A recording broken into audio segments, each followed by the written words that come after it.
Derrière chaque image se trouve un artiste. Ce qui le rend artiste, c'est sa manière personnelle de créer, qui lui est propre, unique et donc identifiable.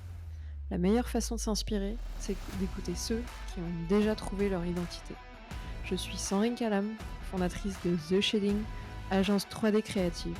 Ensemble, nous allons partir à la découverte de nouveaux univers graphiques. Avec un objectif, comprendre comment acquérir un style fort et développer sa créativité. Au programme, des tips, du partage et de l'inspiration en barre. De quoi te donner plein d'idées pour progresser et t'améliorer. Prépare de quoi noter et ton meilleur café. Let's go! Hello, bienvenue à tous dans ce nouvel épisode de Gizmo. Je suis ravie d'avoir Daniel avec moi aujourd'hui, avec qui on va ouvrir la saison 2 de ce podcast. C'est une saison 2 qui va être très riche en nouveautés, mais aussi en interviews que je vais encore plus enrichissantes que la saison précédente. Pourquoi je dis ça? C'est pas pour te mettre du tout la pression, Daniel, c'est parce que je sens qu'on va passer un bon moment. On se connaît un petit peu en dehors, et du coup, il y a vraiment des sujets parce que je te connais, que j'ai vraiment envie d'approfondir et de creuser, qu'on creuse ensemble. Du coup, j'ai pas trop de doutes sur le contenu de cet épisode ou en tout cas sur le fait qu'il sera très intéressant, qu'on va apprendre tous un petit peu, beaucoup de choses. Entre autres sur ta manière de bosser, mais aussi, sur un peu la partie relationnelle et humaine que tu cherches à développer, à entretenir, avec tes collaborateurs, mais aussi avec tes clients. Ça te va comme introduction? OK, bah, ouais, salut, salut Sandrine. Ouais, bah, salut du coup Sandrine, je suis content de cette interview et puis, ouais, j'espère que j'arriverai à dire des choses intéressantes pour les auditeurs, voilà. Le but de ce podcast-là, du coup, je vais finir l'introduction là-dessus, c'est de donner, tu vois, un peu des clés, et des apprentissages sur, toi, en fait, un peu ton quotidien ou des pistes de réflexion pour qu'en fait, chacun puisse mûrir, tu vois, à sa vitesse, et on est tous différents. Donc au final, si les gens en prennent juste 2, c'est 2 de plus, tu vois, qui font que, à la fin, ils sont un peu plus riches ou en tout cas, ça les aide à, se questionner sur leur manière de bosser ou juste sur, ce qu'ils veulent faire, quoi. Donc voilà. Ouais, j'espère que ce sera inspirant en tout cas. Ouais, parce que c'est toujours un peu compliqué la suite après les études ou même pendant les études, faire un choix, savoir comment s'orienter, c'est toujours un peu des questions, un peu compliquées.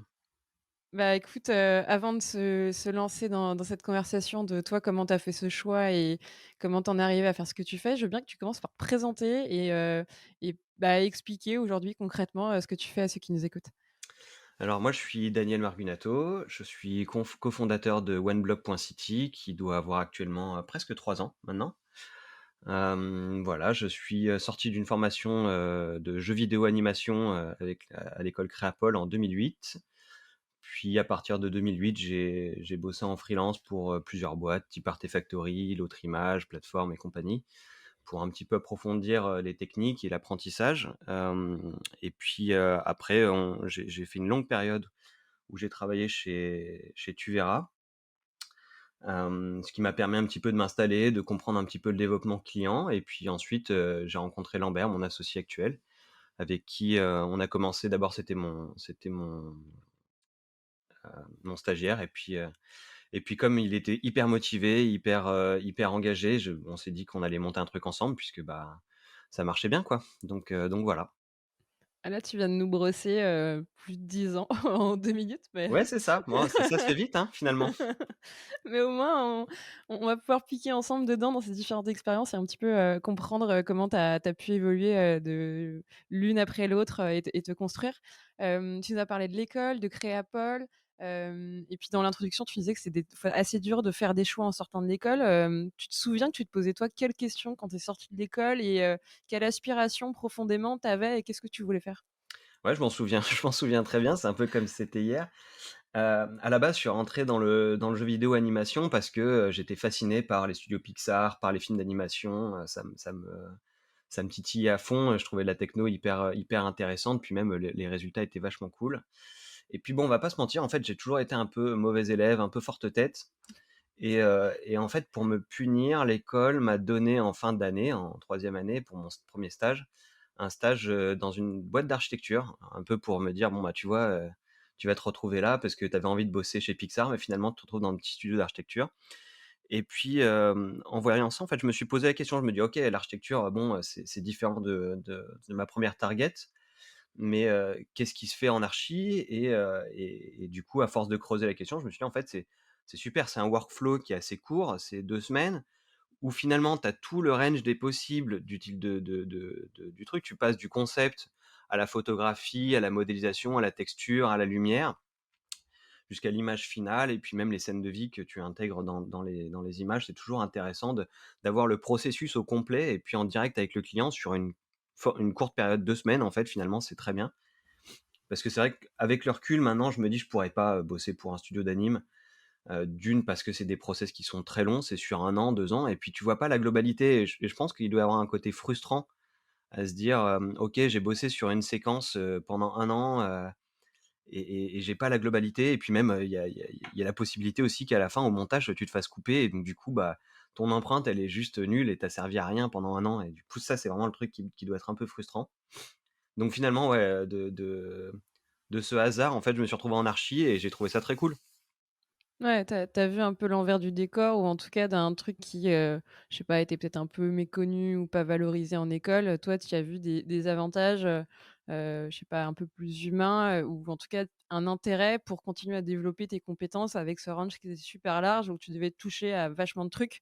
Est-ce que c'était pas un peu déstabilisant au début ou si? Ah bah, c'était hyper déstabilisant parce que pour moi l'architecture c'était inconcevable. Enfin, j'avais pas la conscience de comment ça fonctionnait et donc il y a eu une longue période d'apprentissage de, la lecture de plans, et puis même de la photographie, de la culture architecturale. Tout ça, c'est des choses qui ont dû me nourrir au fur et à mesure du temps alors que j'avais rien du tout. J'étais un bébé là-dedans et Comment tu l'acquiers, cette culture quand tu débarques et que tu as limite, un nouveau langage, tu vois, à apprendre, et que tu repars un peu de zéro? Parce c'est-à-dire que tu venais de te faire une culture pendant 3 ans, une culture un peu plus de l'animation, des jeux vidéo, cinématographiques et en fait, tout ça, ça reste un bagage et c'est ton expérience et au final ça t'enrichit mais le nouveau langage que tu dois maîtriser qui va quand même être la base de la communication, là par enfin, tu plus rien, quoi. tu novice, ouais et bah, écoute, j'ai fait beaucoup d'erreurs déjà pour commencer. Et puis j'ai vraiment eu la chance, de commencer, ma carrière dans le studio Artefactory qui est quand même un des studios français les plus cotés, en ce moment et puis même à l'époque et donc c'est vrai que j'ai commencé à apprendre avec des grands.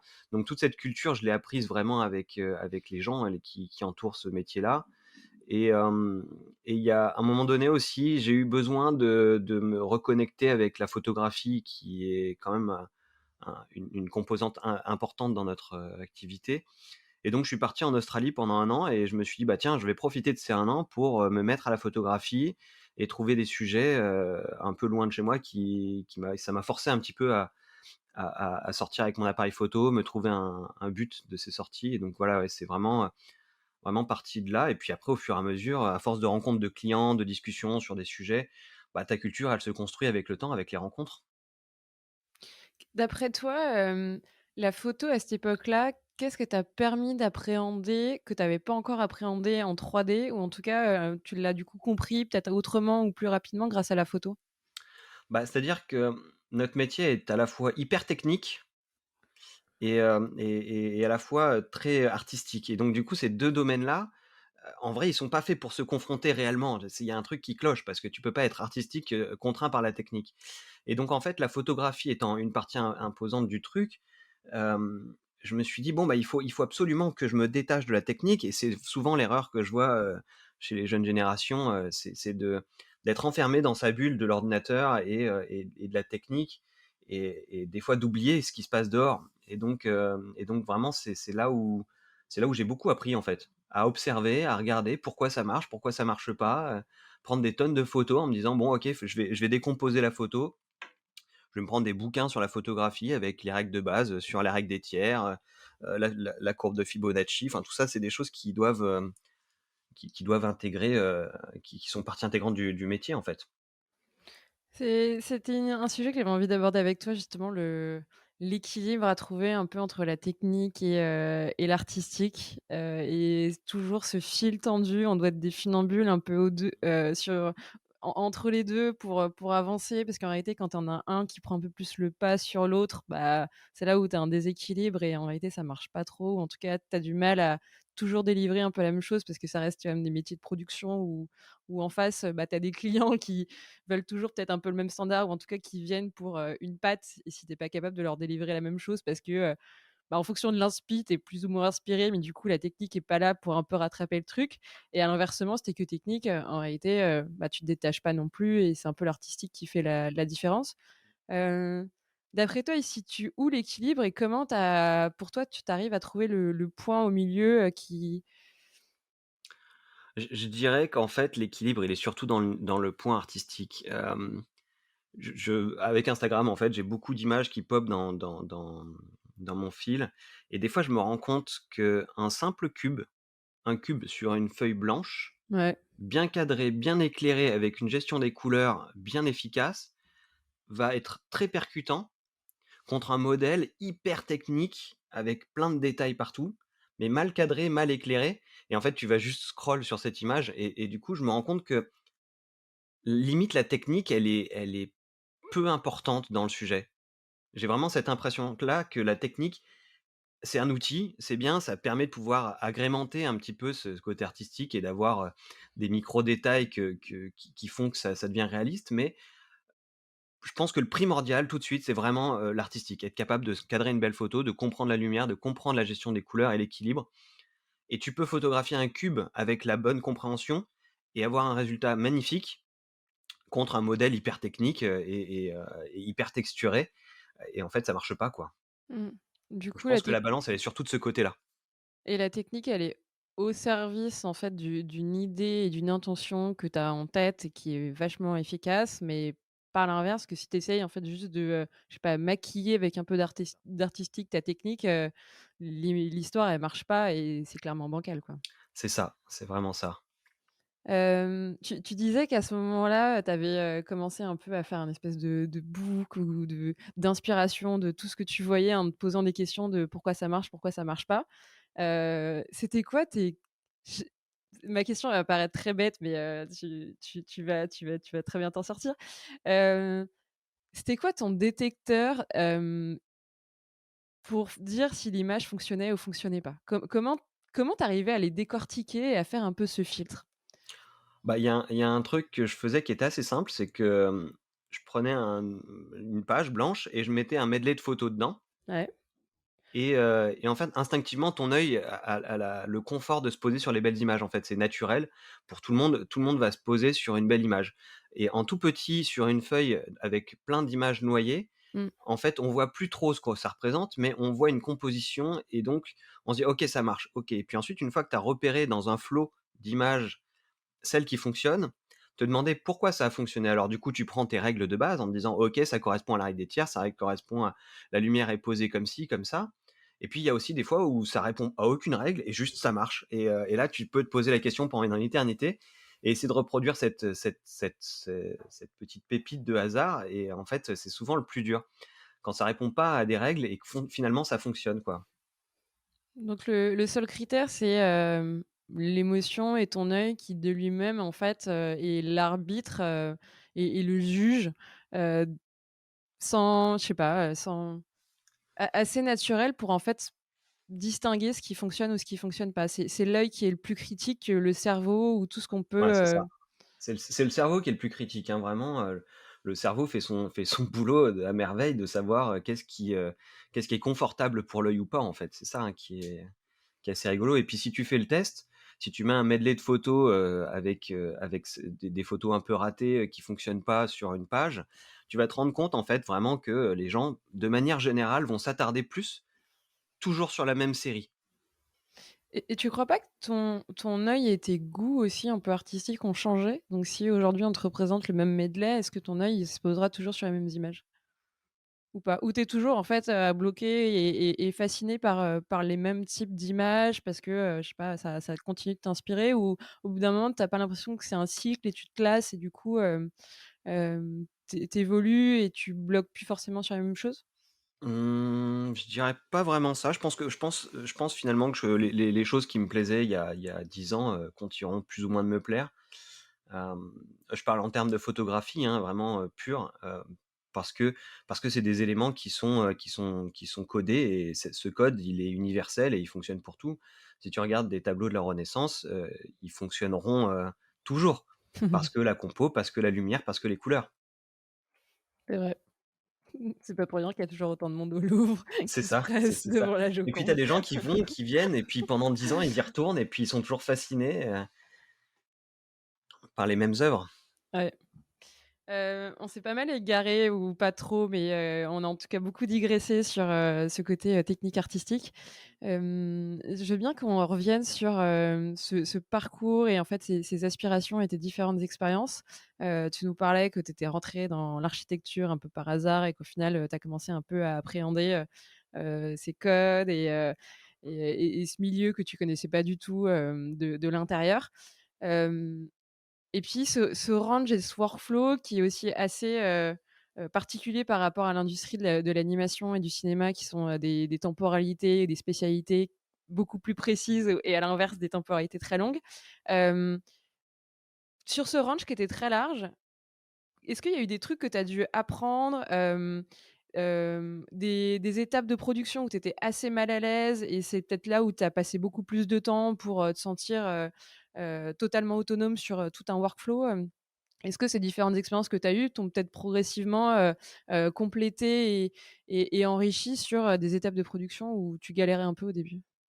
Bah, je vais pas te mentir, hein, j'étais un bébé sorti de l'école, enfin pour moi c'était vraiment, tout était compliqué, tout était difficile, que ce soit du modèle, de la texture, de la lumière, tout était difficile et puis il y a eu une phase très, très compliquée d'apprentissage de lecture de plans et je vais pas te cacher que même encore aujourd'hui, il y a des fois je regarde des plans et je pense plus de temps qu'un architecte pour comprendre le volume. Donc des fois je vais dessiner une première partie, puis je vais me dire: «Attends, j'ai mal compris» et puis à force de dessiner, en fait, je décortique le truc pour arriver à quelque chose de juste, alors qu'un architecte le comprendrait tout de suite et instinctivement le modéliserait facilement.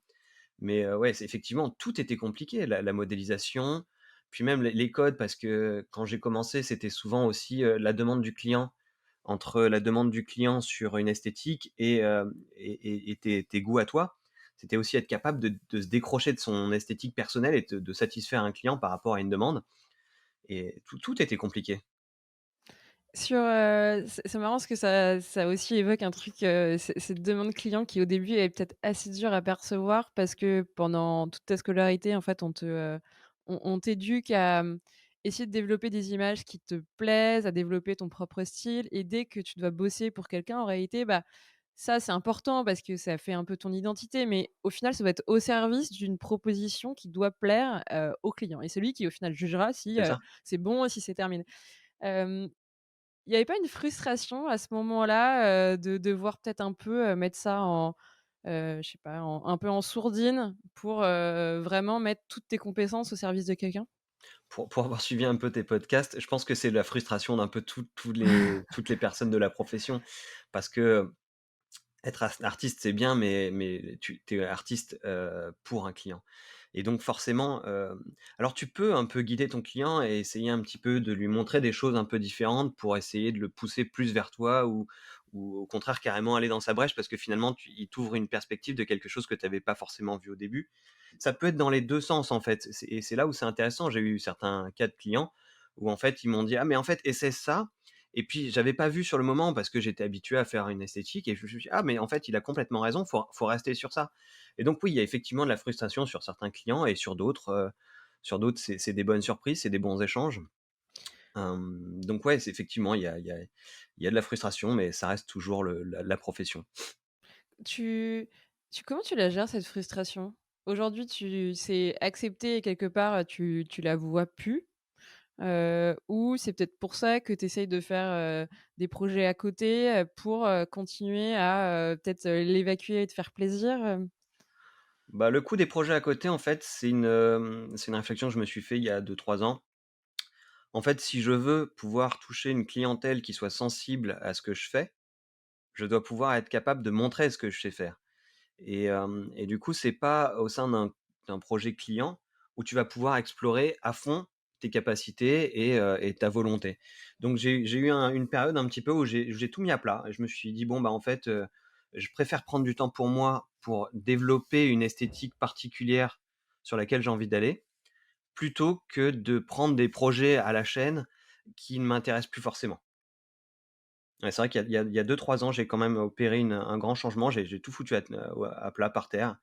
J'ai perdu beaucoup de clients parce que je prenais plus de projets. Donc du coup, je me suis dit: «Bon, bah, c'est pas grave, je prends plus les projets qui m'intéressent plus. Je veux orienter mon style artistique vers ce genre de choses» et donc il y a des sacrifices à faire et les sacrifices, ça passe par, abandonner certains clients qui finalement, ne m'apportaient pas la satisfaction, Mmh. voulue. Ouais, vous étiez moins alignés. En tout cas, il y a l'écart était trop, important et tu voulais que le spectre soit un peu plus réduit et certes, de toujours correspondre à la demande d'un client, mais des clients qui allaient peut-être un peu plus te comprendre pour, avoir moins l'impression de faire le grand écart ou te prostituer sur un projet tellement C'est c'est ça, éloigné de ce que c'est tu ça. faisais, quoi.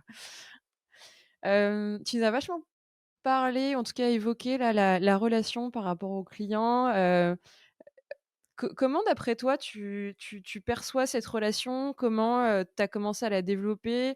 D'abord au sein des studios dans lesquels tu as bossé, puis ensuite, aujourd'hui?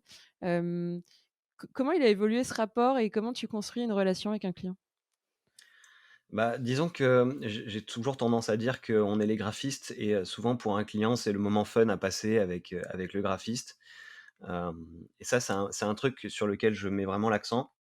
C'est que j'ai envie que le client, quand, il m'appelle ou qu'on passe du temps ensemble, on passe un moment rigolo, on peut discuter de tout et n'importe quoi et c'est vrai que j'ai vraiment cette volonté, de garder ce côté amical avec les clients un petit peu, comme si on travaillait main dans la main pour œuvrer vers quelque chose qui satisfasse tout le monde et puis qui les fasse gagner un concours ou qui leur donne, de la visibilité sur un projet ou des choses comme ça. Et donc du coup, c'est vrai que au début, effectivement, je m'effaçais un petit peu, je suivais ce qu'on me demandait et puis au fur et à mesure, j'ai compris que, bah, en fait, on pouvait, sur le ton de l'humour et de la sympathie, arriver à faire glisser plus d'idées et orienter plus facilement le client vers une direction ou un autre. Et donc voilà, la relation, elle s'est vachement construite là-dessus et puis aujourd'hui, bah, c'est vraiment être capable de proposer aussi. Ça certains clients aiment beaucoup, que tu puisses proposer, dire: «Bon, en fait, ça, c'est ta vision, très bien, mais regarde ça, est-ce que ce serait pas plus pertinent par rapport à ton attente?» Et du coup, ça, c'est cool. Et C'est vrai, là, en général, leur réaction, c'est quoi? Ça les fait réfléchir et au début, ils disent non et puis ensuite, ils sont prêts à admettre que c'est peut-être un peu mieux? Ou d'emblée, tu en as certains qui sont ravis et du coup, bah, c'est là où le projet, il switch un peu et un peu une autre voie qui est prise que celle initialement prévue? bah, souvent, ça passe par un sacrifice personnel de dire: «En fait, bon, OK, je te propose cette esthétique-là», le problème des clients et c'est une évidence, hein, c'est notre métier de pouvoir les faire se projeter, en fait. Ils arrivent à quand ils voient nos images, ils finissent par se projeter et donc quand tu fais une proposition juste verbale, il a pas forcément tes intentions et donc du coup, parfois, ça passe par un sacrifice. Je vais passer une soirée en plus pour faire une proposition supplémentaire en lui disant: «En fait, regarde, si on regardait sous cet angle avec cette ambiance-là, ça mettrait plus en valeur ton projet» et donc l'effet waouh, il a une importance, primordiale dans ce genre de situation. Tu peux pas présenter un truc à moitié bien, si tu veux faire passer une idée. Donc tu es obligé de bosser dur pour que la globalité soit compréhensible et suffisamment, «valuable» entre guillemets Mmh. pour que le client se dise: «En fait, ouais, tu as raison, c'est carrément ça qu'il faudrait qu'on fasse». Ouais. Ouais, c'est là où tu le dis, c'est un peu un sacrifice, c'est-à-dire que c'est un pari que toi tu fais parce que tu en es convaincu et pour que ce soit bien perçu et que le client le comprenne, il faut aller au bout de cette idée, pour qu'il y ait une chance que ce soit, bah, que ça challenge la proposition initiale et que vraiment ils comprennent. Ouais, c'est ça. Et c'est là où tu as une valeur ajoutée de fou parce que, tu lui permets de pousser son projet plus loin que ce que lui avait en tête, et derrière, la mission, le projet terminé, il a l'impression d'être gagnant et c'est comme ça aussi que tu construis une relation où, c'est une construction commune mais pas, heu, seulement un rapport de client-prestataire où, c'est lui qui décide et tu exécutes, quoi. C'est ça. Bon après c'est surtout ça, hein, c'est aussi l'expérience qui veut ça donc et puis parfois le client, vu qu'il a eu un effet waouh, il s'était fait une image mentale de son projet et à la sortie, il se dit: «Mais en fait mon projet est encore plus beau que ce que je l'imaginais» et C'est ça, beau ça fait ça. plaisir, Ouais, tu vois? tu Tu te m'étonnes. retrouves avec un truc, tu dis: «Ah cool, ça fait plaisir». J'ai une cliente l'autre jour qui me dit: «Franchement, je verrais mes canapés sur ce catalogue, je les achèterais quoi» et bah, c'est tes canapés donc oui, tu pourrais les acheter mais voilà, tu vois? C'est assez rigolo quoi de se dire ça quoi. Hem Là, tu as quand même vachement commencé à nous raconter, toi, aujourd'hui, le lien que tu entretiens, en tant qu'indépendant, parce que tu as, le choix et la maîtrise de avec qui tu bosses et c'est un peu le virement que tu as fait il y a 3 ans. Je veux bien juste revenir avant. Tu disais que tu avais vachement bossé chez, Tu verras. Mmh. L'expérience était assez longue.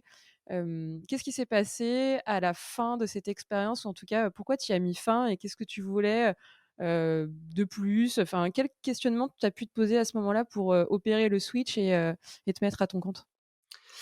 Bah, j'étais déjà plus ou moins à mon compte, chez Tu verras. En fait, là, c'était un peu, un collectif d'artistes, Tu verras. C'est qu'il y avait une personne, Thomas, qui allait chercher des projets et qui les distribuait un petit peu à tous les indépendants qui étaient là et donc en fait, on avait un entre guillemets «un commercial» qui allait chercher des clients et des projets et ensuite ils les dispatchaient avec tous les artistes qui étaient sur place et c'est vrai que c'était un confort parce que, bah, j'avais pas besoin d'aller chercher du client et puis c'était une donnée, de ma profession que j'avais pas encore vraiment envisagée et qui était compliquée. La prospection, c'est quelque chose de particulier, frustrant, difficile à opérer et là, du coup, c'est vrai que j'avais quelqu'un qui s'occupait de ça pour moi donc j'avais pas trop de questions à me poser et puis comme on l'a dit un petit peu plus tôt, c'est que je prenais ce qu'on me donnait et à un moment donné, j'ai décidé de plus faire ça. En fait, j'ai plutôt décidé de faire une sélection de ce que je voulais et c'est là où, en fait, je me suis rendu compte que c'était plus, l'opération était plus juste chez eux et j'ai passé, 6 années merveilleuses avec eux. On a bien déconné. C'était vraiment, une équipe, de punk de la 3D, quoi. C'était vraiment, voilà, c'était des potes avec qui on avait bossé et ça, c'était top. Mais, mais j'avais besoin de me retrouver, personnellement dans ma technique, dans mon style, dans ma profession et donc c'est là où j'ai décidé de séparer les choses et donc, de les quitter. Et ça voulait dire que la prospection, c'est toi qui allais la faire. Mmh. Tu allais devoir peut-être aussi un peu développer une identité alors que Tu verras, bah, il y avait déjà un peu ce collectif, l'historique, là, tu allais vraiment devoir repartir de zéro et un peu te créer, cette carte de visite. Comment au début tu mets ces premières briques en place? C'est quoi le tout début et ta priorité à ce moment-là? Ah, ça se fait un peu dans la douleur, c'est déjà commencer à écrire des mails à des clients et puis se rendre compte que, bah, la tournure de phrase est pas forcément très, engageante, puis te rendre compte qu'en fait tu passes globalement dans les spams. Puis après tu te dis: «Bon OK, les mails, c'est peut-être pas forcément la bonne stratégie» et donc en fait, tu es obligé d'essayer 50 stratégies en même temps pour te dire: «OK, qu'est-ce qui marche, qu'est-ce qui marche pas?» alors, bah, des fois tu as du bouche à oreille donc ça fonctionne et donc ça marche, mais là encore une fois, tu subis un petit peu les clients qui vont avec ou tu décides vraiment de repartir de zéro, de refaire des images un petit peu à la qualité que tu as envie et puis d'aller chercher des clients dans ce sens-là et puis de rencontrer des gens, de parler. Enfin, c'est pas évident la prospection. C'est vraiment un truc, une part de notre profession qui a été, un peu compliquée pour moi, vraiment et qui l'est toujours, en fait. C'est pas la partie que tu affectionnes le plus et où tu prends le plus de plaisir, ça. Bah, quand ça marche et que tu as un client qui te rappelle en disant: «Ah, j'ai reçu ton message, on peut discuter, on va faire un petit tour de ce qu'on on peut faire ensemble», ça fait vraiment plaisir mais disons que sur, allez 500 personnes que tu vas essayer de toucher, allez si tu en as 2-3 c'est déjà bien, quoi. Mmh mh. Et aujourd'hui, tu dirais que ça prend quelle place dans une activité d'indépendant, la prospection? Je sais pas pour les autres, mais pour moi ça prend à peu près, 1 heure par jour au moins, quoi. En fait, il faut faire de la veille et c'est un truc que j'ai constaté aussi, c'est que tu peux pas te permettre de produire, arrêter la prospection pendant que tu produis parce que, bah, tu le nez dedans. Puis finir ta production et te rendre compte qu'en fait, tu as un vide sur ton planning. Donc charger de la prospection à fond et puis te dire: «Bon OK, c'est bien, j'ai prospecté». Puis là, tout d'un coup, il y a 4 clients qui t'appellent en même temps pour 4 projets sur les mêmes périodes et donc du coup, tu es dans le jus et puis tu refais des périodes de creux, de plein, de creux, de plein et ça, c'est pas la bonne méthode et donc ça, c'est avec le temps, je me suis rendu compte que le plus intéressant, c'était de faire une veille, en fait, de relancer les clients tout le temps, tout le temps. Tu te prends une heure par jour et tu fais ça ou si même si tu peux pas, en tout cas réduire à peu près, toute la semaine, au moins faire au moins 1 heure, quoi. Mmh mh. Hem, Ça va être un peu pratico-pratique, mais comment tu t'organises? Parce quand on est indépendant, on a plein de casquettes. Il y a celle de prospection, mais il y a aussi celle un peu administrative où tu dois vérifier que tes factures sont bien payées. Tu as celle de l'artiste qui doit produire. Tu as des fois celle du manager parce que tu bosses pas forcément tout seul et tu as aussi d'autres gens. Hem J'en ai encore oublié. Tu as aussi celui du community manager parce que tu dois animer tes réseaux sociaux. Comment tu La t'organises recherche et pour le développement, tout ça aussi, quoi. comment tu t'organises pour que, il y ait pas des espèces de slots trop importants, et des périodes où en réalité, tu portes aucune de ces casquettes pendant une longue période et que tu laisses un peu à l'abandon un poste, Ouais, ça c'est ce que j'ai décidé d'éviter le plus, ces 2 dernières années. C'était de laisser un des secteurs à l'abandon. Et ben, en fait, ça fonctionne, par un truc que je déteste, c'est un planning organisé avec des tranches horaires par sur la journée. time blocking alors? OK. Ouais, tu es obligé, en fait, tu pas le choix. Si tu te laisses embrigader dans un truc et que souvent la prod, elle est passionnante, tu vois? Tu passes un bon moment où tu es bloqué sur un truc de prod.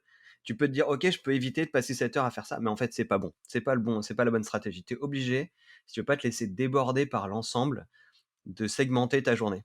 Mmh mh. Et donc, par exemple, je sais pas, 10h-11h, c'est la prospection, tu te cales, 20 minutes de compta facture, juste après, et puis tu enchaînes un peu de prod et puis, Puis tu passes d'une prod à une autre parce que, ça, c'est le truc que j'ai découvert aussi. Maintenant, j'ai 3 projets en même temps sur le feu, donc je me dis: «Bon, bah, lundi matin, je vais bosser sur tel projet, lundi après-midi, je vais bosser sur tel projet» et puis tu enchaînes les projets à gogo comme ça et puis, tu segmentes à fond et si tu segmentes pas, en fait, soit il y a un client qui est lésé parce que du coup, il a eu moins d'heures de travail sur son projet et donc c'est pas cool. mmh.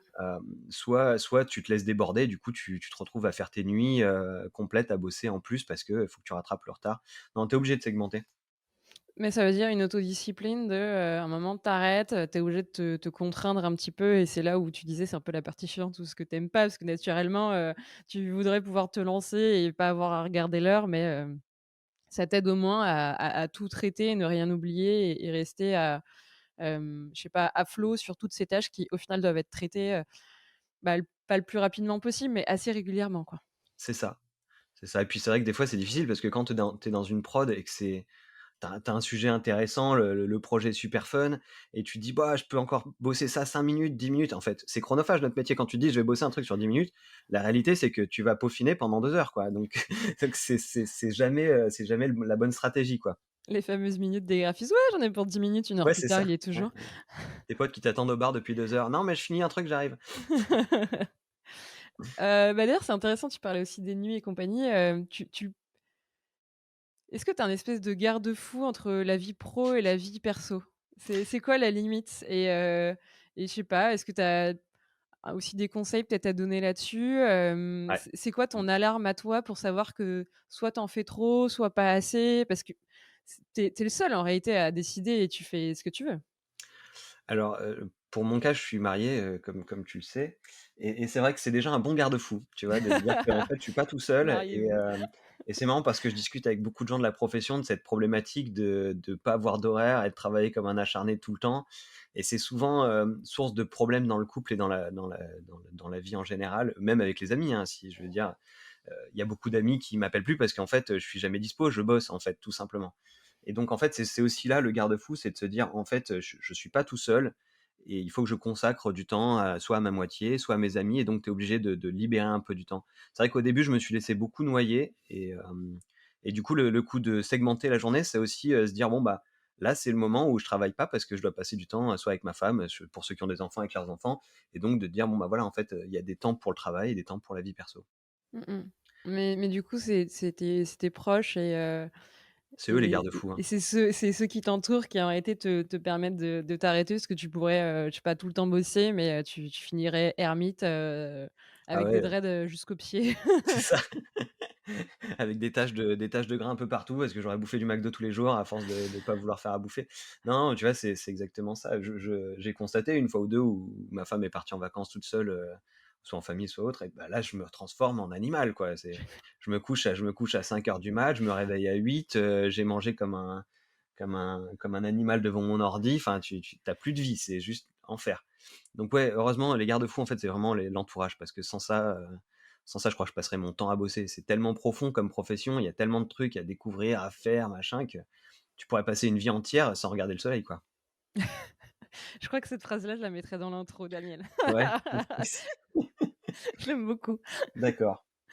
Hem, Aujourd'hui, tu as un peu de recul, de ces expériences que tu as passées avec, Lambert, en montant, OneBlock. Mmh. Qu'est-ce que d'après toi, ça t'a apporté que tu aurais pas eu en étant, salarié ou au sein du collectif? Parce que là, on a fait un peu, tu vois, les mauvais côtés, mais c'est quoi les avantages aussi de pouvoir, être à son compte? Ça, c'est une bonne question. Alors, en vrai, j'ai essayé une fois d'être salarié. J'ai ça a pas très bien marché, ça devait durer 6 mois, c'était un CDD et finalement j'ai craqué au bout de 3 mois. Non, j'ai pas apprécié être salarié parce que c'est des mécanismes qui me paraissaient un peu aberrants. Il y a toujours, dans une société, surtout les grosses sociétés, il y a des mécanismes qui sont archaïques, qui sont dépassés et pour lequel tout le monde continue parce que, on a l'habitude de faire ça et ça, c'est un truc qui me sidère, en fait. OK, tu as une habitude, mais regarde, je te montre un moyen plus rapide, plus efficace et plus qualitatif, mais on va rester sur l'habitude et la zone de confort par simple simplicité. Enfin, j'ai du mal à comprendre ce genre de logique et donc, voilà, je crois pas que je sois capable de bosser pour quelqu'un, enfin, sauf si quelqu'un d'éclairé, mais c'est vrai que pour le moment, j'ai pas encore eu l'expérience de bosser pour quelqu'un, qui soit assez flexible. Et puis je comprends aussi la logique derrière ces boîtes-là, c'est que c'est des workflows, il y a des process qui sont mis en place, qui sont huilés, et donc on change pas. Alors que moi, sur un nouveau projet, j'ai décidé de me tirer des balles dans le pied, de prendre un nouvel outil que je connais pas. Et c'est pas grave, on y va. Tu as un exemple comme ça des dernières balles que tu t'es Et mis tout dans le le temps, pied? tout le temps, tout le temps, tout le temps. Dernier projet pour Adobe là avec la basket. Bon tiens, je vais faire de la fumée. OK, comment on fait de la fumée? J'en sais rien, tu as 2 semaines pour le découvrir. Voilà. Ah je vais faire des explosions, comment ça marche? J'en sais rien, tu as 2 semaines pour le découvrir avec la fumée. Heu, alors, soit tu es totalement maso, Daniel, et je te le dis très amicalement, Mmh. soit ton côté artistique, je pense, prend vachement le dessus dans ces phases-là de création et du coup, tu te mets peut-être pas à la limite que certains vont se donner par rapport à leur range de technique, tu vois? Ouais, ouais, en fait, c'est ça. Alors, maso, peut-être pas, mais en tout cas, disons que j'aime prendre des risques. C'est le truc. Ma zone de confort, elle m'ennuie. Je m'ennuie dans ma zone de confort parce que faire un truc comme hier ou comme avant-hier, c'est pas ma philosophie de vie. J'aime bien varier les choses. Et donc, oui, je me tire des balles dans le pied. Et puis c'est comme ça que tu avances, en fait. Si tu décides de te dire, bon, j'attends d'être parfait sur un outil pour pouvoir le présenter et le vendre à un client, en fait, ça n'arrivera jamais. Donc, le mieux, c'est de le faire dans le bain, en fait. On apprend mieux à nager quand tu es déjà dans l'eau, quoi. Je pense que ça aussi, je vais le mettre dans Ouais. l'intro, Daniel. Attention, j'ai des punchlines. Ah, mais tu m'avais pas dit que tu étais un mec à punchline. Ah, tu en Ah balances ouais, pas mal, hein? ouais, des expressions, j'en ai plein. Non, non, je saisis, mais du coup, quelle est la limite que tu te mets sur, des productions qui auraient été en des deadlines? Est-ce que de nouveau, il y a pas de limite et tu es prêt à faire un peu un sacrifice? C'est-à-dire, ça aurait été, mettre de la fumée, ça va te prendre beaucoup plus de temps et pour avoir l'effet un peu désiré, et que ça rende bien, il va falloir y passer, 2 nuits ou 2 jours, tu es prêt à le faire et tu renonceras pas à cette idée-là? Bon après ça dépend des projets, hein. C'est certain que si j'ai un projet, je sais pas moi, d'un EHPAD à je sais pas où en France et qu'il faut que je sorte qu'une seule image, je vais pas me mettre de grosses pressions parce que bon, c'est pas un projet qui me titille. Alors que bon, pour Adobe par exemple, j'avais carte blanche artistique donc quitte à avoir carte blanche artistique, se pousser à fond et je me suis rendu compte qu'avec l'expérience, en fait, peu importe le challenge que tu te cales, tu arrives 99 du temps à le réaliser à peu près comme tu avais envie. Quel challenge te ferait encore peur? Alors Parce là, que tu ça j'en as sais de rien. l'expérience et quelque part, là, tu nous as dit que c'était un peu ton quotidien de sortir de ta zone de confort et d'aller toujours plus loin et du coup de te mettre des défis où tu sais pas comment tu vas le réaliser. Ce serait quoi vraiment le truc où, on t'appelle et on te donne ce brief-là, tu fais pas le malin et ça te fait un peu peur? Je sais pas, je t'avouerai que je suis complètement à côté de mes pompes. Il y a rien qui me fait peur et c'est peut-être grave, hein, tu vois? Parce que des fois, je pourrais accepter un truc et me planter complètement, mais je sais pas, je me dis, je me dis qu'il y a rien d'impossible et s'il faut s'entourer, trouver des gens qui soient compétents, qui pallient à ton manque de connaissances, il faut le faire quoi, c'est tout et il y a aucun projet qui me ferait dire, après je suis en train de réfléchir à ta question, mais j'en vois pas là des moments où je flipperais trop, hein. Si, c'est peut-être le problème, le seul truc qui m'inquiète le plus, c'est, d'accepter trop de projets et de me dire qu'en fait, j'ai pas le temps de consacrer le temps qu'il faut sur chaque projet. Mmh mh. Ouais, C'est le seul truc, je me dis: «Bon, c'est pas une limite de challenge, mais c'est plus une limite de responsabilité par rapport à des clients». ouais. Et à vouloir être un peu trop gourmand, des fois, tu te mets un peu dans le rouge ou en tout cas, ça pourrait être là où la journée, ne pourrait pas suffire, voire la nuit C'est ça. et tu te mets un peu en porte-à-faux par rapport à eux et même si le projet t'excitait, la facilité, c'était de dire oui, mais mais il aurait peut-être fallu se dire non, pour pas te foutre dans la merde, quoi. C'est ça, ouais et puis surtout, bah, au-delà de me foutre dans la merde, parce que moi, si je passe des heures et des heures, c'est pas grave, mais c'est pas satisfaire un client, c'est quelque chose qui me déplaît. J'ai pas envie de OK. ça. Ça fait vraiment partie de tes priorités qu'à la fin, le client, il soit satisfait, voire très content et Bah, j'imagine que ça doit être la priorité de chaque professionnel, non? De satisfaire un client? oui, oui, mais ça dépend, tu mets plus ou moins haut dans les priorités, voire je pense des fois c'est sous-entendu mais pas dit clairement, tu vois? Et c'est là où toi tu l'as dit mais tellement de fois clairement qu'on sent que c'est top de priorité et c'est très conscient, tu vois? Et pas du tout Ouais, inconscient peut-être, ou peut-être. ou admis, quoi. Ouais. Tu nous as parlé de ces nouveaux challenges et ces nouveaux défis, comment tu progresses et comment tu les relèves? Concrètement, je sais pas, tu regardes plein de vidéos de YouTube, tu appelles, dès que tu vois un truc nouveau, tu te fais une espèce de base de connaissances de tout ce que tu aimerais apprendre et dans ces cas-là, tu te réfères direct à cette base de connaissances en mode: «Bon, bah, c'est le moment, ça, il faut que je me le tape maintenant si je veux résoudre, Ouais. ce problème». Bah, il y a un peu des 2, c'est-à-dire, voilà, faire de la veille, continue sur, déjà quels sont les outils à la pointe. Parce que bon, on est quand même dans un domaine où, les ça J'interromps l'épisode 30 petites secondes pour te dire de ne pas oublier de nous lâcher un like ou une note sur ta plateforme préférée. Tu connais la chanson, ça nous aide énormément à faire connaître le podcast à un maximum de personnes. Allez, on reprend. ça sort à tout va. Il y a des outils qui sortent tous les mois, tous les ans, tous plus performants les uns que les autres. Donc ouais, c'est déjà faire de la veille au quotidien, savoir quel outil fait quoi et puis aussi, ouais, essayer de repérer, tout ce qui est site internet, suffisamment élaboré pour pouvoir donner des réponses et puis être capable de s'entourer aussi de gens qui soient compétents dans tel domaine ou tel domaine et pouvoir lever la main de temps en temps et dire: «Excuse-moi, j'ai un petit souci là-dessus, est-ce que tu pourrais m'éclairer?» Et ça, c'est pas mal aussi. Je pense que l'humain, c'est ce qui me manque le plus, en fait, dans le côté indépendant, c'est d'avoir un mentor au-dessus pour pouvoir me donner des clés de Mmh temps mh. en temps, plutôt que de galérer pendant des heures sur un truc. Mais bon, finalement, les outils, ouais, ça s'apprend globalement sur internet et c'est l'avantage qu'on en tire vraiment d'internet et des gens qui ont la volonté de faire des tutos et des trucs comme ça, pour alimenter la communauté. Ça, c'est vraiment trop cool. Mais au-delà des vidéos, ce que tu disais, c'est, le réseau où si on a autour de nous des gens un peu spécialisés et meilleurs que nous dans chacun de ces domaines, si on est vraiment bloqué et qu'on a une urgence, eux, en 30 secondes, 1 minute, C'est ils ça. peuvent te débloquer comparé à toi qui va chercher, rien qu'1 heure ou 2 heures la solution, ça te fait gagner quelques heures de vie et de projet, surtout si tu Ouais, es dans le rush, quoi. clairement. Puis il y a un autre truc aussi qui fonctionne pas mal, j'ai découvert il y a quelque temps, c'est Discord. Pour chaque outil, en fait, maintenant, ils ouvrent un channel Discord où tu peux discuter directement avec le staff et ça aide pas mal aussi parce que ça te permet de débloquer des situations, assez rapidement. Les développeurs aujourd'hui ont vraiment, cette volonté d'être, proches de la communauté et de pouvoir répondre aux questions assez rapidement.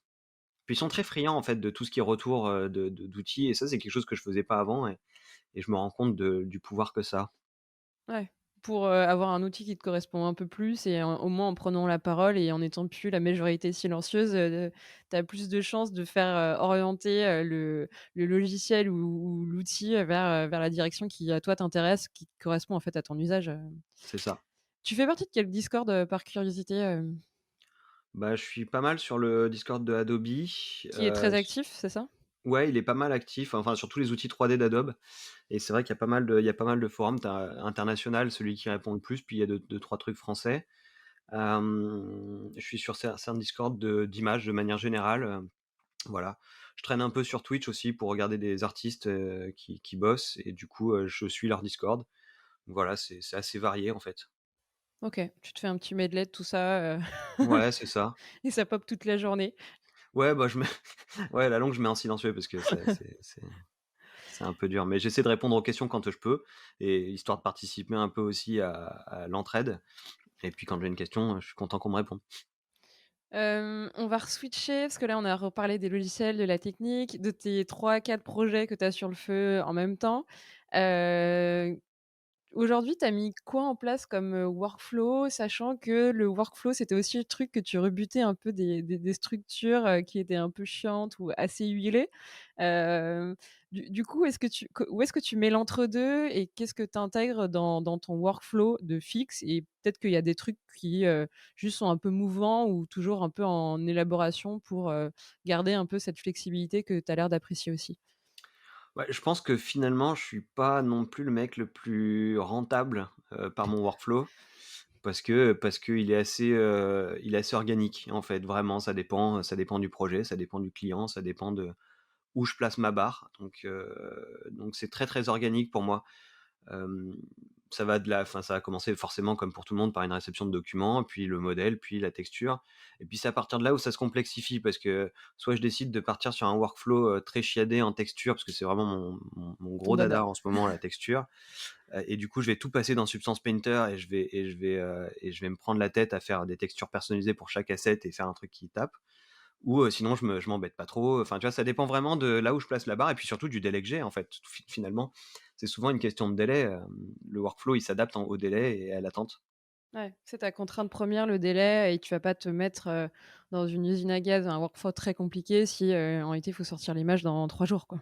C'est ça, Tu vas c'est aller au ça. plus simple et au Je peux plus pas, efficace, je peux pas partir en Substance Painter pour un bâtiment complet, en 3 jours, quoi. C'est pas envisageable.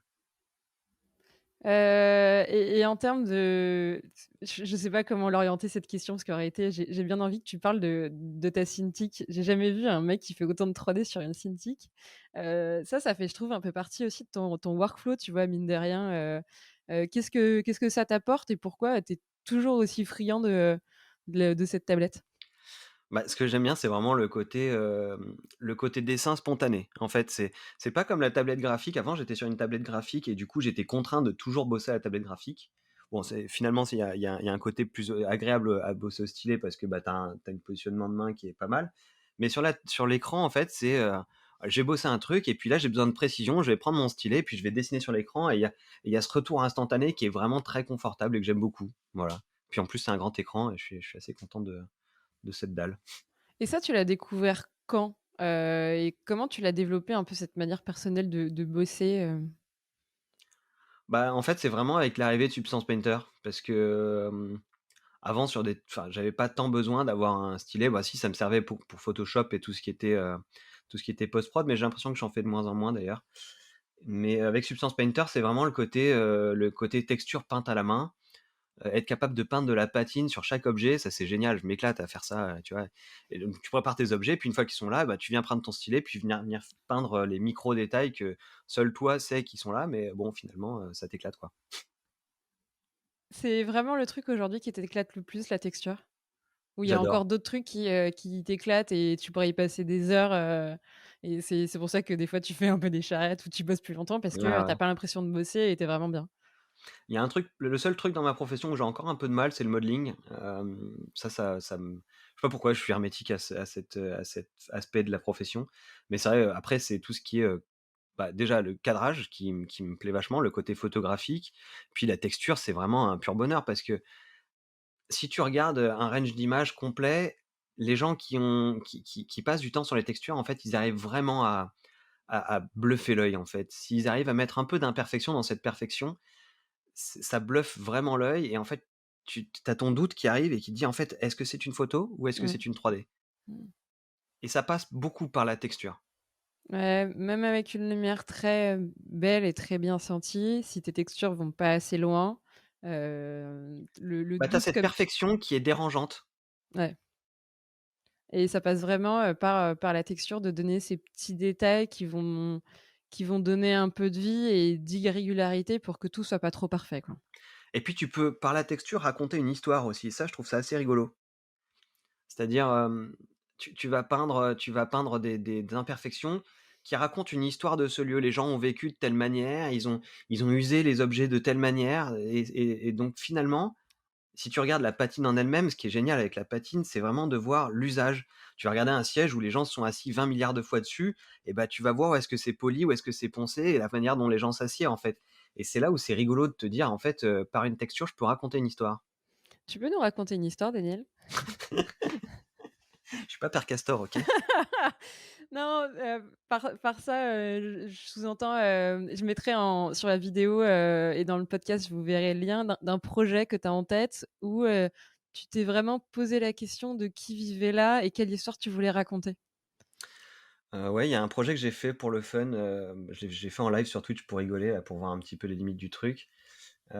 C'est une maison en Californie, donc Ouais. sur mon site, elle est visible, je crois bien et donc voilà, en fait, c'est une maison qui date des années 70. C'était vraiment de dire, hem, je crois que tu as été à Venise et tu vas sûrement voir de quoi je parle. C'est cette patine qui est sublimée par la vie, en fait. C'est vraiment une patine ancienne, mais qui est juste nettoyée juste ce qu'il faut pour que ça donne cette subtile beauté, en fait, artistique de la patine et justement, voilà, sur ce projet-là, j'avais envie de montrer que c'était quelque chose qui était historiquement présent et que je sais pas, ça avait vécu de manière, contrôlée, ajustée, nettoyée, juste ce qu'il fallait, tu vois? C'était vraiment ce genre de perfection imparfaite. Et par cette patine, tu racontes aussi un peu l'histoire de la ville et de Venise qu'il y a derrière et tu le situes dans un lieu que certains ont peut-être pu voir ou qui pourront aussi leur évoquer, d'autres souvenirs, liés, en fait et c'est là où c'est beaucoup plus riche, et que tu le rattaches, en fait, à quelque chose. Ah bah, je parlais pas spécifiquement de le projet que j'ai fait, il est pas à Venise. Je prenais Venise pour exemple parce que c'est vraiment quelque chose qui m'a marqué à Venise. Mais le projet que j'ai fait, il est en Californie, enfin, c'est une maison en Californie qui est une maison d'architecte et oui, c'est ça, c'est être capable de faire, quelque chose de vivant, juste par des micros détails et en plus, le pire, c'est que la plupart des micros détails, les gens ne les voient pas, mais ils les sentent. Quel micro détail on ne voit pas mais on sent, par exemple? Les intempéries, tout ce qui est petites coulures de d'eau, les petites éraflures dans les coins de mur, juste à l'endroit où les gens vont, en fait, généralement taper l'épaule, ou, les interrupteurs un petit peu plus lisses à certains endroits que d'autres. Tu regardes les images, je suis sûr que tu le verras même pas. C'est juste qu'il y a un niveau de brillance qui est pas exactement le même partout et ça donne de la vie, en fait. Tu as pas l'impression de devenir un psychopathe dans la vie à tout regarder un peu chelou en mode: «Où est-ce que c'est usé? Est-ce qu'il y a des éraflures?» Si, parce que si, en si. fait, l'autre pendant, quand on commence à vouloir mettre des micro détails partout, c'est on en met partout et on se pose pas les bonnes questions, tu vois? Or là, tu nous parles du, coup d'épaule, peut-être des traces de doigts sur l'interrupteur parce que personne ne nettoie ses interrupteurs chez soi. Hem, tu commences pas à être un peu psychopathe à tout regarder, Bah, si j'ai le temps de m'éclater, je m'éclate en fait, c'est tout et d'ailleurs ça me rend bizarre parce que quand, je sors, il y a des moments où je m'arrête dans la rue comme un idiot à regarder un petit bout de porte ou, une grille d'aération en mode: «Ah mais c'est rigolo parce que j'avais pas vu que c'était usé de cette manière-là en fait, ça fonctionne comme ça l'usure sur tel objet». C'est vrai que ça me rend un peu bizarre parfois mais bon, pas tant que ça quand même, je fais pas ça souvent. C'est juste quand, j'ai la tête dans un projet, ça m'arrive de bloquer et de puis je disais en début de conversation, il faut sortir de l'écran et regarder ce qui se passe autour pour comprendre et ça, c'est un moment qui m'amuse bien. mmh mh. Ouais, pour, pouvoir reproduire la réalité, parce que c'est quand même un style très photoréaliste que tu fais, faut déjà l'avoir compris et pour l'avoir compris, il faut l'avoir observé et avoir passé assez de temps pour, hem, comprendre les mécanismes, la logique qui est derrière et l'usure, elle vient d'un passage qui est excessif, répété, idem sur la salissure, il faut qu'en fait, il y ait un je sais pas, un espèce Une de logique. ouais, de logique et c'est jamais sur un dôme qu'il va y avoir de la salissure, c'est toujours dans les creux. Dans En les tout cas, il y a coins, ouais, il y a beaucoup plus de chances, à moins que le truc c'est soit ça. totalement crade, mais Ouais. Ouais, c'est ça et c'est vraiment il y a une phrase que je retiens tout le temps, c'est de me dire: «Si je sais l'observer, je sais le reproduire». En fait, c'est ça, tu peux pas reproduire quelque chose juste dans ton imaginaire. Il faut d'abord aller le tu vois, je sais pas, moi, je pense à un interrupteur, si je pense à un interrupteur, il faut que j'aille voir un interrupteur, que je regarde comment c'est fait, là où il y a des défauts et des fois ça surprend parce que tu vois qu'il y a des défauts à des endroits où tu avais pas forcément imaginé et donc si tu sais l'observer, tu sais le reproduire. c'est drôle parce que tu traduis un concept où, on le dit à l'écrit, quand on lit, on comprend un propos, on doit être capable de l'exprimer, en fait, très clairement C'est et ça. si on n'est pas capable de l'exprimer, c'est qu'on l'a pas forcément bien compris et appréhendé et saisi dans son entièreté. Toi, tu le traduis en images en disant si tu le vois pas. Bah, c'est la logique du code, en fait, c'est-à-dire être capable d'exprimer ce que ton logiciel va faire ou ton outil va faire.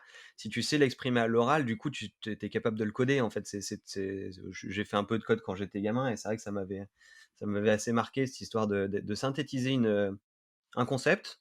Si tu sais le synthétiser, tu sais le reproduire. Mmh mh. On va peut-être passer à la deuxième partie, en tout cas à la suite. Tu nous as parlé de l'activité d'indépendant. Aujourd'hui, tu es quand même en train de passer à la seconde. On va se le dire, clairement. Heu, J'aimerais bien, je travaille pour ça, ouais, effectivement. ça veut dire quoi pour toi passer à la seconde et qu'est-ce que tu essayes de construire, actuellement et quelle est ton idée derrière? Pour moi, passer à la seconde, c'est-à-dire essayer de monter un petit studio et doucement, doucement, un petit peu m'éloigner de la prod.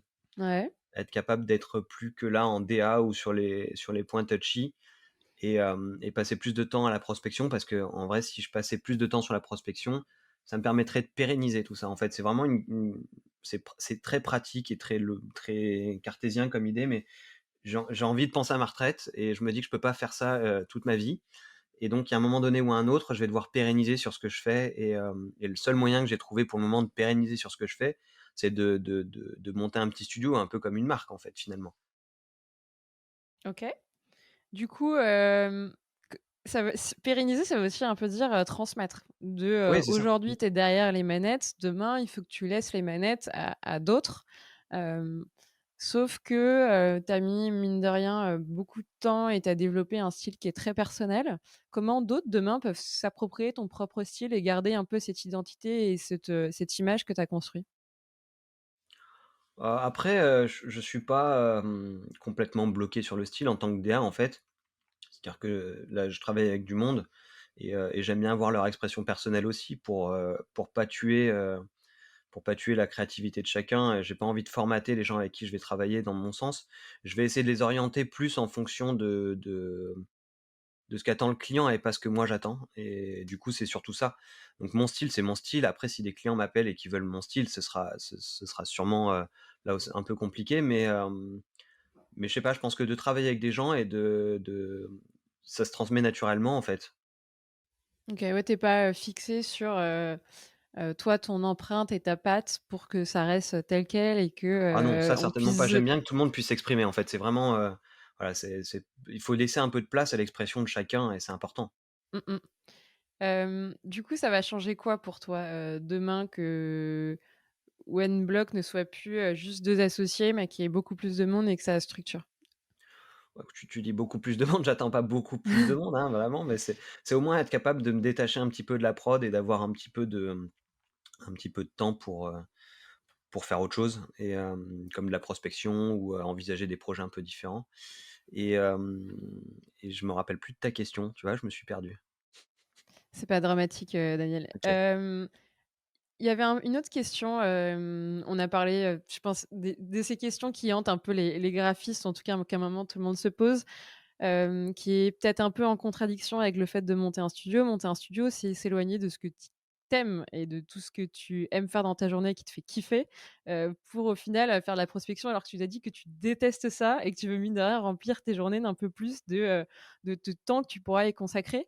Hem, Comment tu vas essayer de trouver un équilibre pour au final, bah, continuer à t'épanouir et peut-être rester un peu un graphiste dans l'âme? Comment tu vois les choses?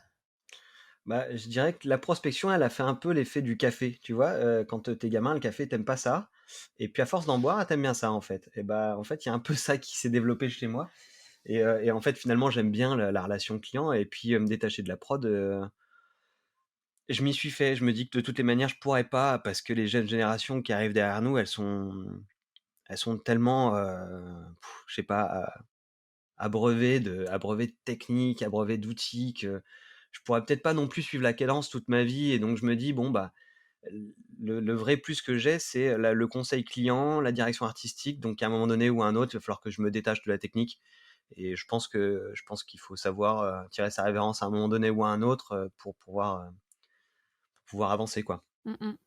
Et pour le coup, l'artistique, c'est quelque chose que tu peux continuer à développer, ça fait partie de ton identité, c'est ton C'est ça. expérience et la relation client, c'est, le Daniel humain qu'on entend, et que tu livres et que tu développes avec tes clients, qui pour le coup est pareil, très très unique.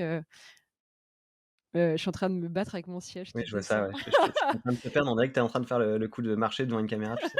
Tu descends l'escalier. Ouais. Ça y est, ça va mieux. Je sais pas pourquoi je me suis amusée à descendre, je me trouvais trop haute. Hem Et pour toi, c'est de quoi ce plus gros défi pour te structurer et monter un peu ce petit studio? Quand tu vois cette montagne, quel nom tu lui donnes et qu'est-ce que tu mets dedans?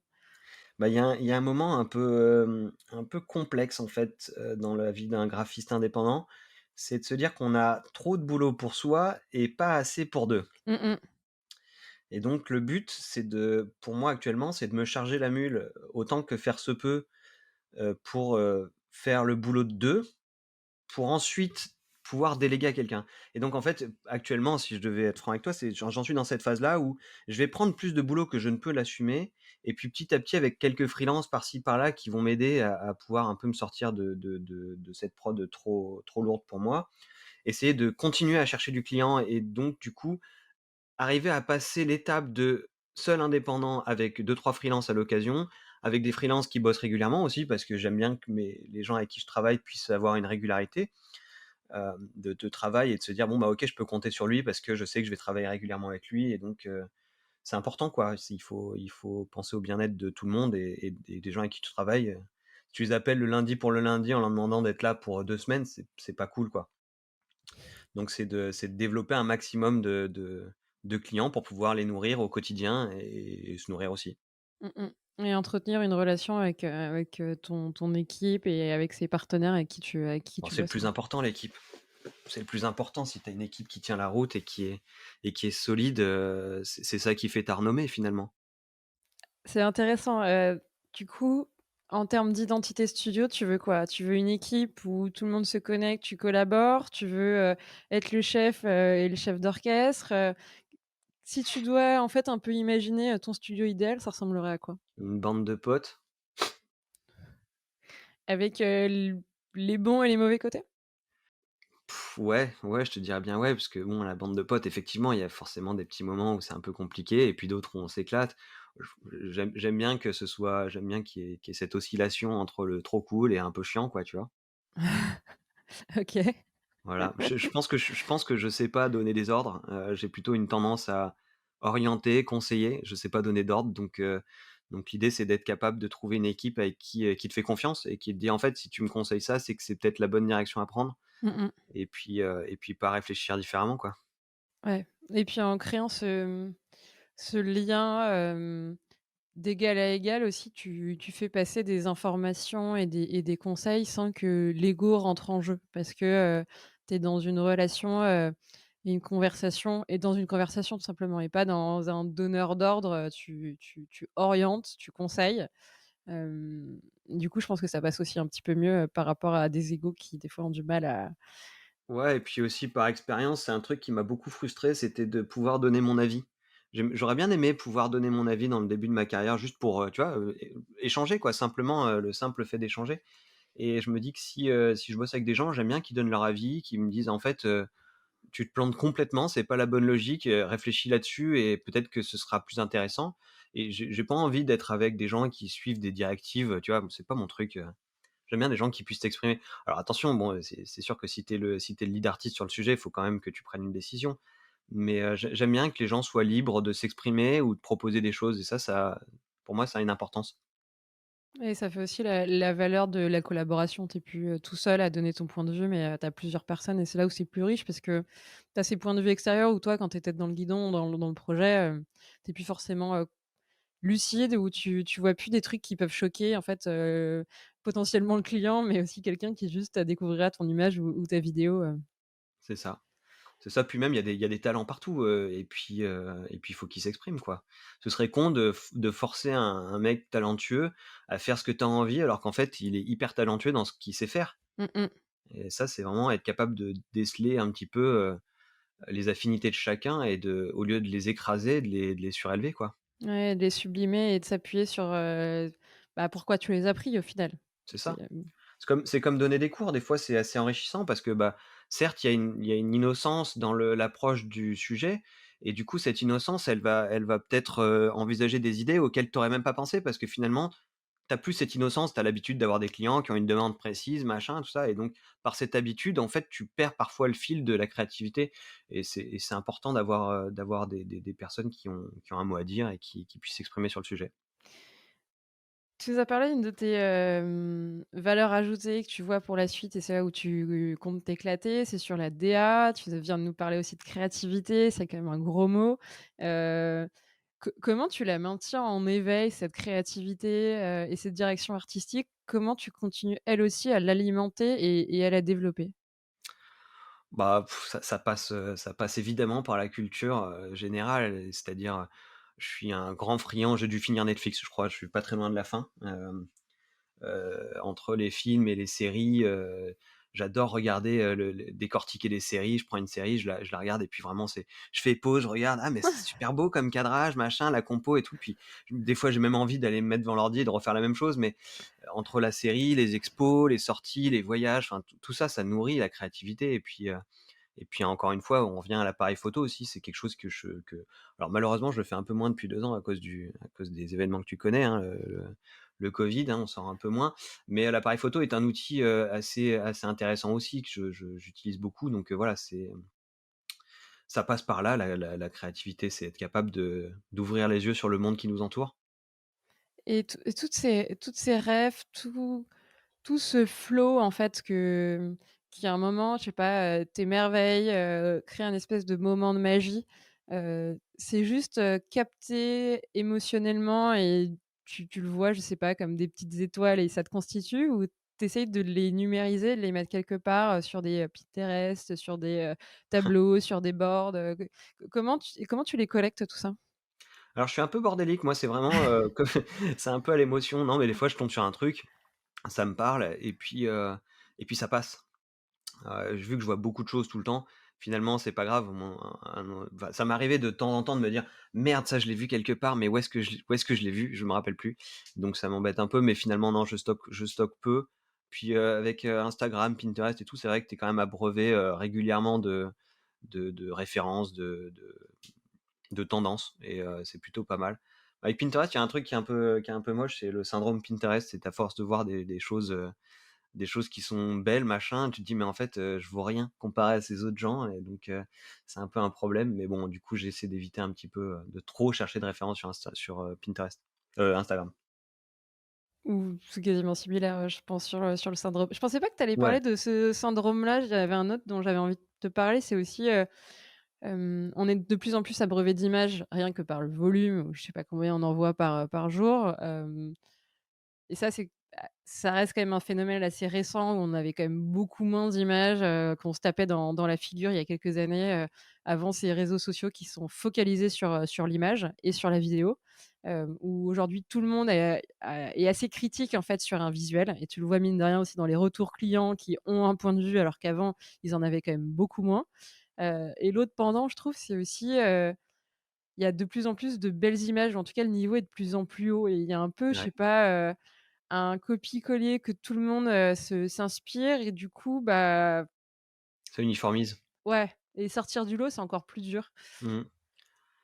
Est-ce que Bah tu le même ouais, sentiment, carrément, carrément, carrément. C'est vrai que tu vois une espèce d'uniformité, surtout en Archviz, quand tu regardes un petit peu les codes et puis en même temps, il y a un truc qu'il faut se dire, hein, c'est qu'on est arrivé à un degré de réalisme en fait, c'est pareil parce que ça reste de la photo en fait finalement. Tu vois, on en est presque arrivé là.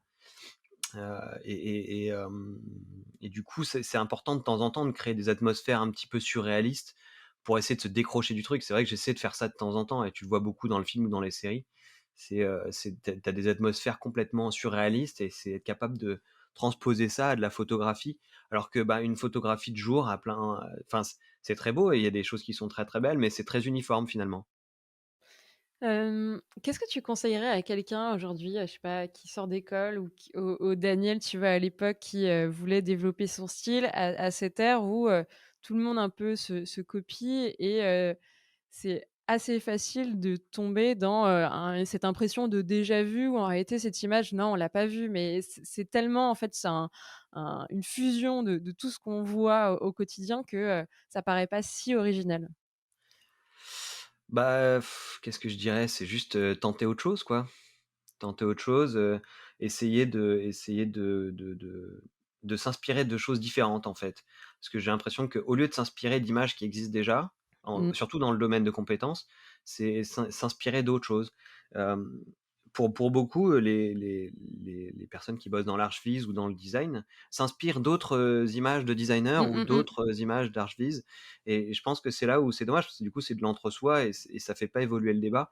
Mais c'est plutôt se dire: «Ah tiens, j'ai vu, je sais pas, Blade Runner», tu vois? Un truc où le style graphique est particulièrement travaillé, et dire: «Ah bah tiens, je vais essayer de reproduire ce style-là dans un domaine qui n'était pas forcément, prévu à cet effet, l'architecture», et dire: «Bon bah voilà, ça fonctionne ou ça fonctionne pas». Tu as des mecs comme Mir, par exemple, qui ont décidé d'être plutôt sur un style graphique, film, enfin plus que photographique, quoi. Il y a une patte graphique qui se crée juste parce que tu sens que leur inspiration, elle vient des films et elle vient pas de l'entre-soi. Ouais. Et c'est en cassant les cloisons entre les disciplines que, tu vas réussir à avoir des inspirations de nouvelles idées qui ont pas encore été traitées pour mettre ce côté un peu, nouveau tout en mettant, bah, sa sensibilité pour le traduire en réalité et c'est là où il y a une valeur ajoutée, c'est dans la traduction, je sais pas, d'une inspiration qui est pas du tout 3D, C'est ça? Ouais. à au final devoir la traduire en volume, Bah, c'est ça en fait, c'est faut sortir de alors c'est bien de regarder un petit peu ce que la concurrence fait, mais je pense qu'il faut sortir un petit peu de ça et regarder, ce que dans d'autres domaines de compétences on fait. c'est clair. Même en Hem art plastique, hein, si tu regardes en art plastique sur les tableaux, la façon dont c'est construit, des principes de base, du sfumato et ce genre de choses, tu vois? Si tu arrives à le reproduire en 3D ou être capable de faire des choses qui sont inspirées de ça, tout de suite tu pas la même gueule, c'est quelque chose de différent. Ouais. Et on le voit en réalité, tous ceux qui arrivent à avoir leur propre style et qui sortent un peu des codes, enfin, ils sortent du lot et ils ont des énormes communautés sur Instagram, et ils sont suivis, voire ont des projets, que tout le monde rêverait, pour bosser, je sais pas, pour des, Adobe, YouTube et compagnie, parce que, on vient les chercher pour vraiment leur style qui est, même pas copiable. Parce que c'est les Ouais. seuls à avoir un peu la recette et ce prisme qui est, la traduction d'un média, d'une inspiration à la 3D et au final une vidéo ou une image mais, Puis tu parlais de comment inspirer les jeunes, il faut essayer en fait. Je pense qu'il y a un truc qu'il faut vraiment, se dire, c'est que, l'échec fait partie intégrante du progrès. Tu es obligé de passer par l'échec pour progresser et de ce fait, tu es obligé d'essayer un truc, te dire: «Ah j'ai passé une semaine sur ce truc-là, ça ne marche pas. Bon, tant pis, c'est pas grave, ça m'a peut-être inspiré, j'ai peut-être découvert des trucs dedans». Mais voilà, il faut essayer des trucs, il faut tenter des trucs, pas rester sur, dans sa zone de confort, «Bon bah voilà, on m'a appris ça comme ça, je vais le reproduire comme ça». ouais, aller plus loin et explorer par soi-même, et c'est là où par les Prendre des risques, accidents, on peut trouver des trucs et qui nous seront propres parce que, prendre des hem risques. C'est important de prendre des risques. Sur quoi est-ce que tu peux nous partager des échecs et sur quoi tu aurais pu peut-être te planter ou des erreurs que tu as fait, mais pour lequel tu as appris et aujourd'hui, tu peux les raconter et limite tu en es fier, quoi? Bon là récemment, c'était sur une vidéo que j'ai fait pour Adobe, là c'est vraiment un petit échec parce que j'ai mal anticipé mon temps et comme je te disais tout à l'heure avec des nouveaux outils que je maîtrisais peu, et donc je me suis retrouvé à accélérer le temps alors que j'avais pas bien calé ma timeline sur la vidéo, et donc j'ai été obligé de faire un peu des rafistolages de bouts de ficelle pour essayer d'aboutir à quelque chose qui soit à peu près dans la veine que j'avais décidé, mais je suis un peu déçu parce que c'est pas la hauteur parfaite de ce que je voulais, donc c'était un échec, mais je pense que la prochaine fois, je prendrai les choses sous un autre angle. Je me concentrerai plutôt sur le timing et vraiment les temps de séquence, et puis je ferai des rendus avant de la livraison quand même. Parce que là, je les ai fait 2 jours avant la livraison, les premiers rendus, donc c'est un peu un accouchement, mais sans avoir vu si c'était un garçon ou une fille, quoi. Donc Je vais voilà, avoir trop de phrases à mettre dans l'introduction, Daniel. déso Ça va être désolé. dur, hein, ça va être dur de faire des choix. Parce qu'on l'a pas dit, tu es en train de faire de plus en plus de vidéos alors qu'avant tu étais vraiment que concentré sur de l'archviz et de l'image et là on en voit pas mal qui commencent à sortir. Tu veux peut-être en parler? Ou juste Ouais, bah, disons que j'ai opéré un truc il y a 2-3 ans, comme, c'est un peu la clé, c'est 2-3 ans. J'ai opéré un truc, c'est que j'ai décidé de plus me cantonner juste à l'archi parce que c'est bien l'archi, j'aime bien ça, mais il y a tellement d'autres domaines de compétences sur lesquels on peut rigoler, le packaging, le design, l'architecture d'intérieur, l'illustration aussi, enfin voilà, et de la vidéo, et donc en fait, on a des outils dans les mains qui nous servent à faire milliers de trucs et c'est con de se cantonner à juste un seul domaine de compétences donc voilà, c'est depuis 2-3 ans, je fais de la vidéo, je fais du produit, je fais plein de trucs et ça m'éclate bien, quoi. Plein de Ouais. challenges. Et sachant que la culture, je pense que tu as aussi acquéri dans l'archi, aujourd'hui, t'aide à percevoir le design ou je les le packshot un peu différemment de quelqu'un qui, a vu que ça dans sa vie et de nouveau, en ayant un peu différents domaines de compétences, ça s'enrichit et c'est plutôt, des vases communicants que, des silos totalement isolés, en fait. Bien sûr, ouais, tu te nourris enfin, de toute façon, ta culture, elle se nourrit de partout et c'est vrai que si tu fais plein de trucs, enfin, que tu as plein de références qui te plaisent, si tu es passionné, je sais pas, par les sneakers ou par, je sais pas moi, les plantes ou je ne sais quoi, du coup, c'est vrai que ça transpire un petit peu dans ton style et de la façon dont tu travailles, quoi. Je pense qu'on va commencer à faire la conclusion ensemble, Ouais, mais pour ça, j'ai bien envie que tu te remettes quelques années, auparavant et que tu reparles au Daniel qui était, à sortir de l'école, et un peu le puni à cancre. bosser dans cette boîte d'archi. Qu'est-ce que tu dis? Le cancre?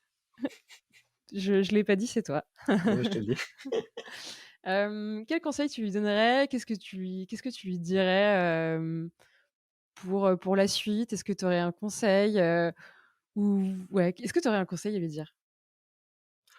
Ouais, de s'accrocher parce qu'il y a plein de doutes, plein de questionnements, plein de trucs, mais c'est vraiment de s'accrocher et de partager avec les gens parce que c'est important de partager ses doutes et ses questionnements avec tout le monde pour pouvoir un petit peu évoluer et je pense que c'est ça qui m'a construit et du coup, aujourd'hui, si je devais me répéter un truc, c'était vraiment de dire: «Bon voilà, il faut pas avoir peur, faut pas avoir peur de se lancer, il faut pas trop se poser de questions et puis il faut parler beaucoup avec les gens sur, tes envies, tes ambitions».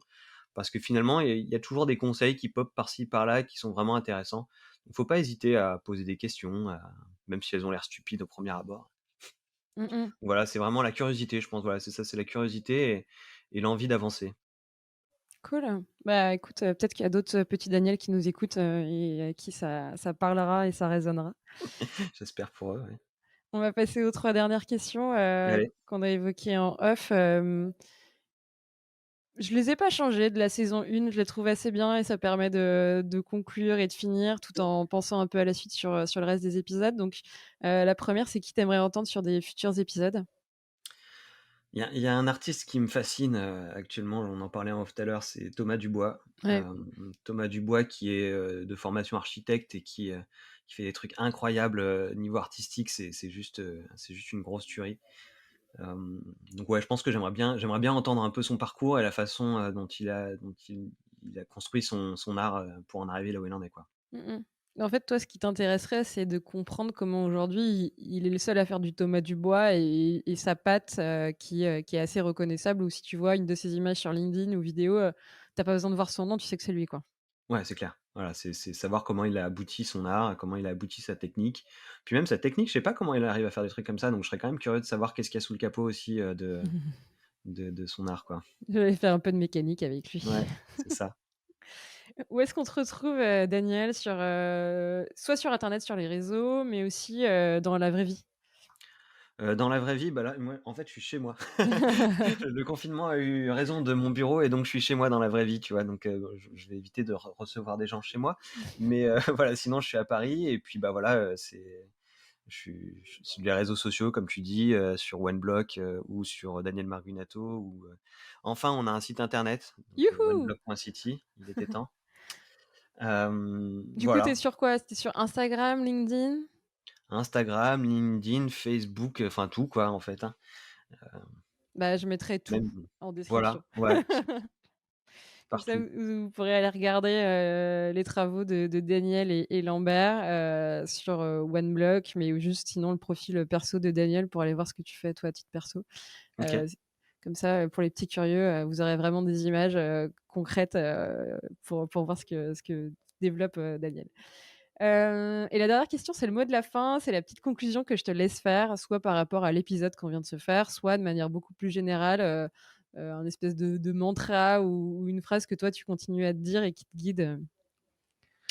Ouais, un mantra ou une phrase, je sais pas, c'est hyper bateau ce que je vais dire, mais poursuivre ses rêves, de pas avoir peur d'aller s'engouffrer dans des trucs, qui paraissent un peu bizarres, mais finalement qui enrichissent. Je sais pas, c'est vraiment, je pense que c'est la seule chose que je pourrais dire. La conclusion, c'est suivre ses envies et aller jusqu'au bout et se donner avec passion parce qu'on a quand même des professions qui nécessitent de la passion et sans ça, tu es juste un bon exé ou, et du coup, voilà, si tu as envie de dépasser ça, parce qu'il y a des gens qui sont très bien dans cette situation-là aussi d'être bon exé, mais si tu as envie de dépasser ça, hésite pas, prends des risques, va à fond et puis pour la plupart du temps, je pense que ça peut payer, quoi. De toute façon, avec l'effort, il y a toujours un résultat. Et puis c'est sur aussi ce chemin-là qu'on apprend, donc ça ouvre aussi d'autres portes et c'est Ouais, aussi un pas avoir peur de processus. l'échec. Ouais, ne pas avoir peur de se planter. Bah, du coup, je suis désolée, je vais avoir une autre question pour toi, Daniel. D'accord? Comment tu entretiens cette passion et cette flamme? Par l'échec? Comment j'entretiens? Je sais pas, ça se fait naturellement. Je j'ai pas de méthode pour entretenir cette flamme. Il y a tellement de trucs qui sortent tout le temps que, je sais pas, moi, je suis un peu geek et du coup, ça me titille. Ouais, d'avoir cette dose de nouveauté et de gens que tu trouves très talentueux autour de toi, ça te Ah bah, motive, ouais, carrément, carrément, trop bien. carrément. Bon, bah, on va se quitter sur cette note de passion et sur cette flamme qu'on vient d'allumer. J'espère que ça a aussi ravivé la flamme, chez vous, et que ça va te donner envie de rouvrir, Behance et de scroller sur Instagram pour, avoir des nouvelles idées et faire des images 3D, développer ton propre style. En tout cas, c'était un peu l'idée avec, cet épisode avec Daniel. Merci Daniel, pour, Ah, de rien.